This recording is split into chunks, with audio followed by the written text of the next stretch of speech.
Inaabangan kung dadalo si Vice President Sara Duterte sa ikalimang araw ng impeachment trial. At live mula sa Senado may Express Report si Mobile Journal Arles de los Santos. Arles, ano bang nakuha niyong impormasyon tungkol dyan sa pagdalo daw ni VP Sara? Ruth, maaari raw na makadalo si Vice President Sara Duterte sa ikalimang araw ng impeachment trial dito sa Senado.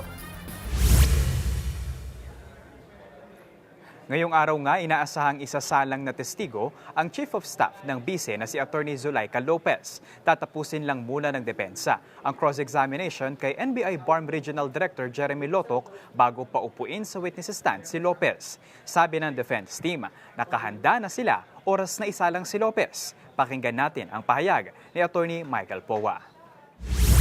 It will depend nga kung magkakaroon ng redirect or recross.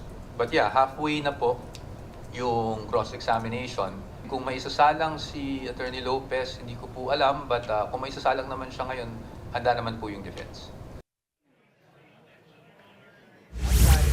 Kinumpirma rin ni Atty. Powa na nandito sa Maynila si VP Sara, pero may mga meeting daw siyang pupuntahan, kaya hindi pa siguro kung makadadaan siya sa impeachment trial. Narito muli si Atty. Powa.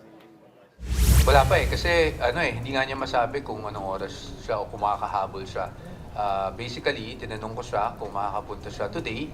Ang sabi lang niya sa akin, unsure because I have meetings, but tingnan natin kung makahabol.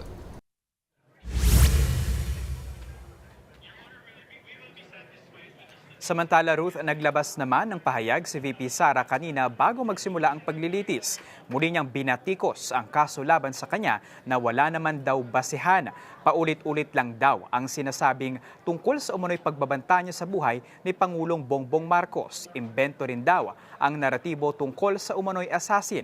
Dagdag pa ng bise, sinisira nito ang integridad ng public institution at sinasayang ang pera ng taong bayan. Gate ni VP Sara, Ruth, mapagkakatiwalaang ebidensya ang dapat na basihan ng impeachment at hindi sa mga espekulasyon at gawa-gawang alegasyon.